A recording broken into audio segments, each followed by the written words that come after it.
The studio itself started in 1975, so it's the mid-70s, and at that time Richard and Christine were just had met, and Richard was a producer on the Zeffirelli Romeo and Juliet, and Christine was working on the costumes of that film and the props. They met, and then they came back to live in England, and they had a project which was Tales of Beatrix Potter, and they needed a space, a workshop space, to create costumes and to well, they wanted to make films and to develop those ideas. So they ended up having space in Butler's Wharf, which is another sort of part. It's all part of the Dockland. The whole where we are is all the docks. It's warehouses that were built in the 1780s out of ship timbers, and all these areas was completely derelict. It was empty. It was all in ruins. There was people had stolen the metal and everything. And those warehouses, those very early warehouses, have no staircase and no access to all the floors. Just an open floor, just to store things, load, unload, take in, take out. You know, sort of work of harbours. And because it was not used, it all gone derelict. And because there's no access, no water, no electricity, there's no use for this space. And the whole of this town of Dockland had gone derelict, and people had moved away, there's no work, and so everything was in ruins. And so little by little in the 70s, a lot of artists and artisans and small workshops and people started claiming back bits of the city like this, and like frame workers, the people making frames, people weaving, people knitting, I mean all those things, theatre workshops and everything, and then painters, and then eventually I mean that's exactly what Richard and Christine did. In fact, they were part of that movement, if you like, but they set up something to make films. Science Films was created. There was a studio, there was a space was big enough to become a stage, there was a space to make a cinema, there was a space to do a sewing workshop for wardrobe, and then there was space also for carpentry work, and the canteen, and here the library. And it's been like that since 1975, so it has found a purpose for filmmakers, not just them, but all sorts of people have come to use the services that Science provide. And it's pretty unique because most places just produce one type of service, you know, just like studio, green screen, that's it, nothing else. Others do just catering for films, just catering, nothing else. And we do a bit of everything, you know, we do costumes and we do carpentry, we do props, we do production, we do research, we do everything. We do everything that comes into a film. Well, it's like the collection in Paris at the Art Décoratif. It's purely a visual reference. So it's classified by subject. There's no value in the pictures or in engravings. It could be drawings, photocopies, whatever, it doesn't matter.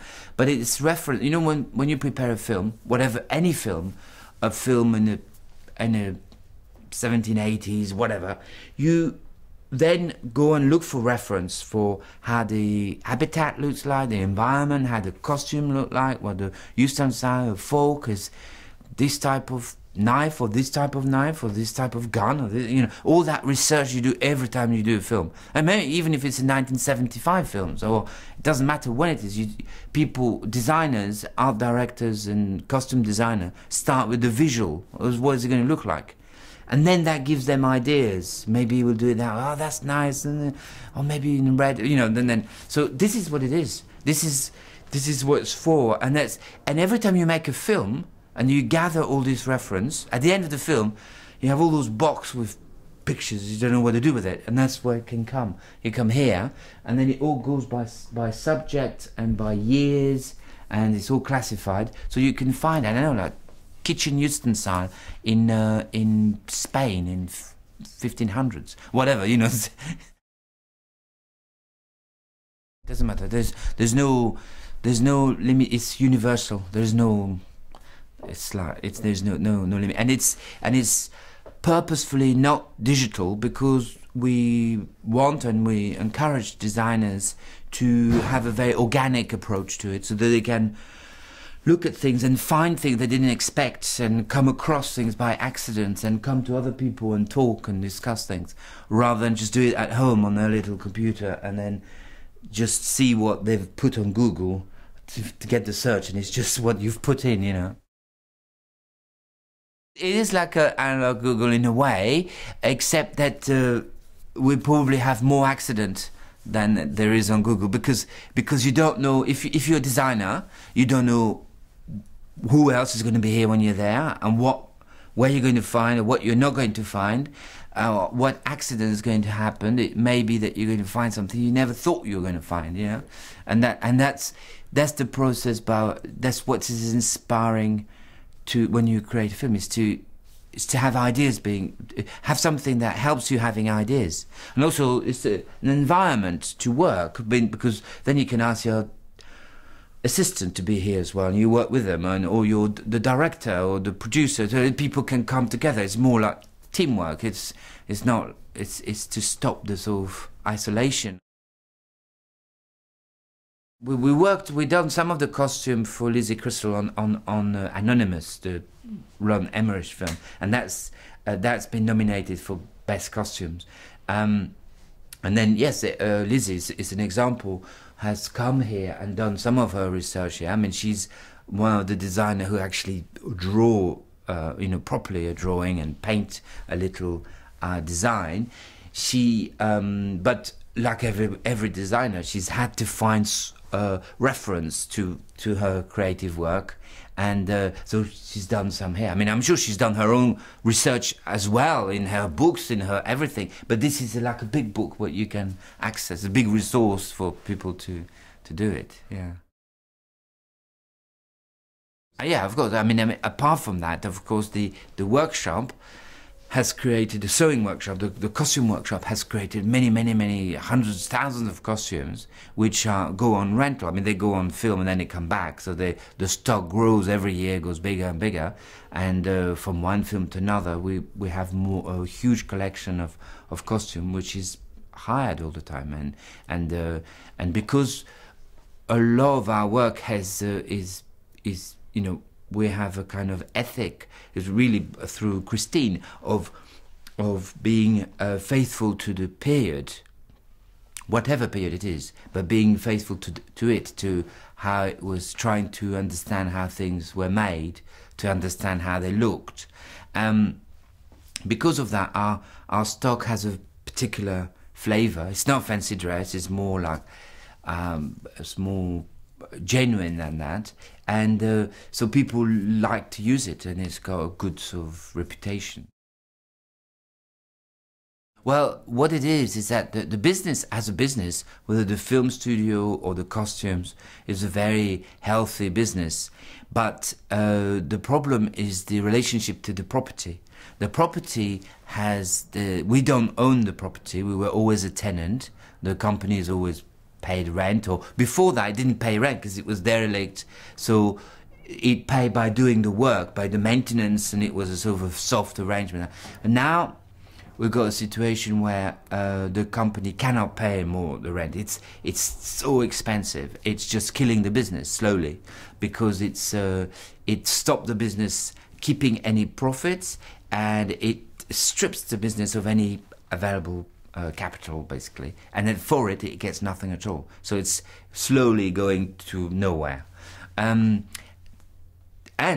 the owner wants to make more money, and they want to make more money by developing luxury flats and sort of, you know, retail units at the bottom and luxury flats at the top. And it's a long-term plan, but they would make money if they could do that over maybe 8 years or something like that. So the only way out of this is for us to buy the property now. And after nearly 3 years of fighting, we've got a situation where the company is now structured, it can do it. It has agreed to buy, they have agreed to sell, we've signed a contract, we can do it. All I have to do is to find the money.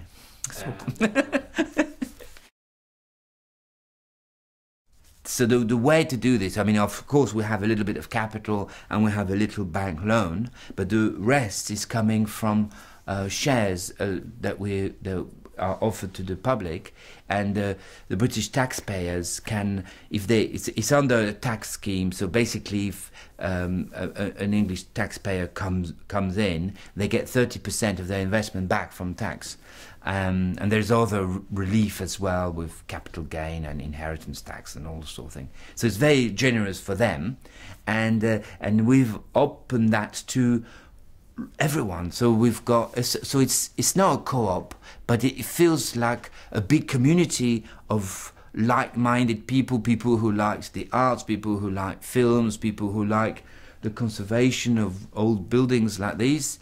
People who share all those things, have all those things in common, have joined and becoming shareholders, and it's exciting because we've got big stars in there like Vanessa Redgrave or Keira Knightley and that, and then at the same time we have the local people, local people who live here and don't want this to be another luxury flat, and they want to stay the way they've always known it. So it's a sort of big community of people, and it's very exciting for us because it feels that all those people are supporting us. I mean, it's not just a question of money, it's also feeling that they think like us, that this is a worthwhile endeavour.